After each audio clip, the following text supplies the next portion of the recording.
Drama teman makan teman ternyata bukan cuma soal cinta, guys.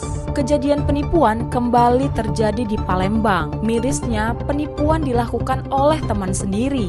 Kejadian penipuan berawal dari akhir bulan Agustus lalu. Dewi Sinta melaporkan pada saat itu teman akrab suaminya yang berinisial AW datang ke rumah menawarkan diri. Pelaku mengiming-imingi anak korban untuk masuk TNI dengan hanya membayar 47 juta.